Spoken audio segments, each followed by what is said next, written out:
स्वागत है आप सभी को मेरी YouTube चैनल पे। आज मैं आपको नेपाल के पहाड़ी में स्थित बहुत ही शक्तिशाली माता का मंदिर, माता रानी का मंदिर दर्शन कराने जा रहा हूँ। मौला कालिका माता, हाँ मौला कालिका माता के नाम से प्रसिद्ध ये मंदिर नेपाल के पहाड़ी में स्थित है और जो भी यहाँ आता है अपना मनोकांक्षा पूर्ण करके चला जाता है। इसीलिए यहाँ पे भक्तजनों का दिन प्रतिदिन भीड़ बढ़ता जा रहा है और बहुत सारे लोग इंडिया से, नेपाल के जगह जगह से लोग यहाँ पे दर्शन के लिए आते हैं और अपना मनोकांक्षा पूर्ण करके चले जाते हैं।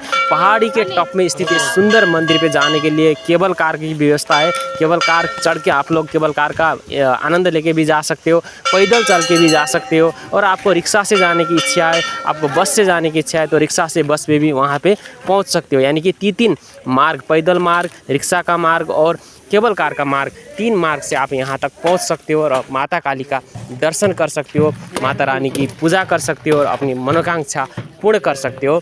ये दृश्य मैं अभी जो दिखा रहा हूँ ये मंदिर का दृश्य है। यहाँ पे आप चिड़ियों को, पंछियों को दाना भी डाल सकते हो। पंछियों के दाना को दाना डालने की व्यवस्था किया गया है और बहुत दूर से दर्शनार्थी आ रहे हैं। कोई ब्लॉगर आ रहा है, कोई तीर्थयात्री आ रहा है, कोई जोगी साधु संत आ रहे हैं तो यहाँ पे रहने खाने का भी इंतज़ाम किया जाता है। तो अगर आप तीर्थयात्री है, आप ब्लॉगर है, आप फ्री में भारत यात्रा, नेपाल यात्रा कर रहे हैं तो ये जगह आपके लिए बहुत उपयुक्त है। यहाँ पे आकर आप ठहर सकते हो, भोजन पा सकते हो, रह सकते हो और यहाँ को, इस जगह को एक्सप्लोर कर सकते हो। इस जगह का आप आनंद ले सकते हो। देवी माता की पूजा, आराधना और साधना, स्तुति, ध्यान कर सकते हो। यहाँ पे आप ध्यान लगा सकते हो, सप्तशती चंडी का पाठ कर सकते हो और अपनी किस्मत को बदल सकते हो।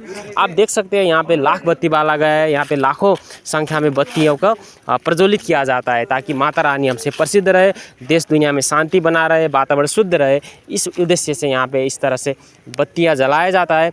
काल भैरव का मंदिर, काल भैरव का मूर्ति भी है यहाँ पे, वहाँ पे तेल चढ़ाया जाता है। शिव जी का शिवलिंग भी है, जहाँ पे शक्ति है वहाँ पे शिव है। शिव और शक्ति एक दूसरे से अलग नहीं हो सकते, तो यहाँ पे शिव जी का शिवलिंग भी स्थापित किया गया है। वहाँ पे आप पूजा कर सकते हो। बैठने के लिए अच्छा सा जगह बनाया गया है, अच्छी सी शौचालय की व्यवस्था है, अच्छा खाना खाने के लिए रेस्टोरेंट की भी व्यवस्था है, फ्री में भोजन पाने के लिए प्रसादालय का भी व्यवस्था है और अतिथि गृह का भी व्यवस्था है बाहर से आने वाले लोगों को रहने के लिए। तो आप देख सकते हो सेल्फी पॉइंट बनाया गया है। यहाँ पे आप सेल्फी ले सकते हो, बैठ के बातें कर सकते हो, हिमालय का, पहाड़ का आनंद ले सकते हो, शहर का दृश्य देख सकते हो, पहाड़ी की टॉप से आप नदी का दृश्य देख सकते हो। देवघाट नाम का जो तीर्थ यात्रा करने की जगह है, देवघाट है, वो भी यहाँ से दिखाई देता है।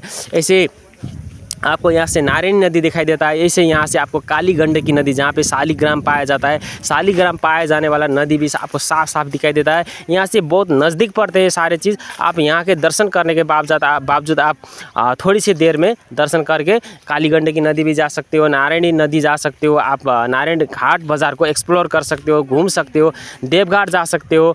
ऐसे ही आप वहाँ पे फेमस जितने भी मंदिर हैं देवघाट एरिया में, वो सारे मंदिर का दर्शन कर सकते हो, घूम सकते हो और खूब जीवन का आनंद ले सकते हो। गलेश्वर महादेव का बहुत फेमस मंदिर है काली गंडकी नदी के किनारे पे, वहाँ पे भी आप महादेव का दर्शन कर सकते हो। उस आश्रम में भी ठहरने की व्यवस्था है, वहाँ भी आप ठहर सकते हो और अपनी इच्छा अनुसार चंदा दान कर सकते हो, क्योंकि यहाँ पे जितने भी मंदिर आश्रम है इनका कोई निश्चित आय स्रोत नहीं है। ये भक्तजन के द्वारा दिए जाने वाले चंदा पर, दान पर ये लोग चलते हैं। ये सारे आश्रम हमारे दान पे चलते हैं, इसलिए हमको कुछ दान दक्षिणा की भी ख्याल रखना चाहिए।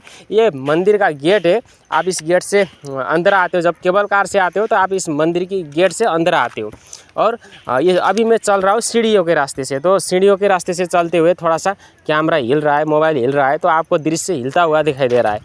इसके बाहर आप जब दिखे हुए तो पूजा सामग्रियों की दुकान है, रेस्टोरेंट है, जहाँ पे खाने की चीज़ अवेलेबल है। आपको चाय, कॉफ़ी वगैरह भी मिल जाता है। पूजा के लिए जितने भी नारियल चाहिए, प्रसाद चाहिए, आपको ईजिली यहाँ से अवेलेबल है। आप यहाँ से ट्रैकिंग करके आ भी सकते हो। पैदल आओगे, ट्रैकिंग आओगे तो 1-1.5 घंटा आपको बहुत पहाड़ी का एंजॉय करने को मिलेगा। आपका स्वास्थ्य अच्छा रहेगा। अगर आपकी इच्छा है ट्रैकिंग करते हुए आने की तो ट्रैकिंग रूट भी बहुत अच्छा बना हुआ है। आप बहुत अच्छे से ट्रैकिंग रूट से आराम से यहाँ तक आ सकते हो और अपना जीवन का खूब आनंद ले सकते हो। इस सीढ़ियों से मैं आपको यहाँ के दृश्य दिखा रहा हूँ। यहाँ पे पीपल का वृक्ष है जहाँ पे पूजा किया जाता है। बर का वृक्ष है, शमी का वृक्ष लगाया गया है। मंदिर के प्रांगण में सीढ़ियाँ बनाया गया है, सीढ़ियों से आप ठंडी ठंडी हवा लेते हुए ऊपर जा सकते हो, ठंडी ठंडी हवा लेते हुए नीचे आ सकते हो, यहाँ घूम सकते हो। ठीक है, आपके बच्चे भी यहाँ बहुत एंजॉय करेंगे, आप भी यहाँ आके बहुत आनंद लोगे और माता रानी से अपनी दुख सुनाओगे, माता रानी से अपनी मनोकांक्षा पूर्ण करने के लिए आह्वान करोगे, पूजा करोगे, आपको पुण्य लाभ भी होगा, आपका मनोकांक्षा भी पूर्ण होगा, आपकी जीवन संवर जाएगी। तो एक बार अवश्य इस मंदिर पे दर्शन करने के लिए आप अगर नेपाल आ रहे हैं तो आ जाना और यहाँ पे दर्शन करके ज़रूर चले जाना, क्योंकि इस शक्तिशाली माता जो काली माता मौला कालिका है उनकी आशीर्वाद आपके ऊपर बना रहे। तो आप देख सकते हो मुख्य गेट है, इस गेट से जब मैं अंदर जाऊंगा तो जो मंदिर दिखाई दे रहा है वो मंदिर ही मुख्य मंदिर है। वहीं पे माता महाकाली का मूर्ति लगाया गया है, प्राण प्रतिष्ठा किया गया है। वहाँ पे रोज़ यहाँ के संस्कृत पढ़ने वाले पंडित जो पंडा है वो पूजा करते हैं, रोज़ वहाँ मंत्र जप करते हैं, पाठ करते हैं। तो बहुत ही जागृत स्थिति में वहाँ पे देवी निवास करती है। अभी भी वहाँ पे देवी की बहुत जागृत स्थिति में शक्ति है। अगर कोई ध्यान करने वाला बंदा हो, कोई स्पिरिचुअल मार्ग पे चलने वाला बंदा हो, आध्यात्मिक बंदा हो, तो यहाँ पर आते ही उसके शरीर में एक प्रकार की कंपन छूटेगी, उसको एक प्रकार का कंपन का महसूस होगा और उसको ध्यान भी लगेगा, तो उसको आनंद आएगा, उसको ऐसा लगेगा उसको वो जगह मिल गया जिस जगह पे वो जाना चाहता था।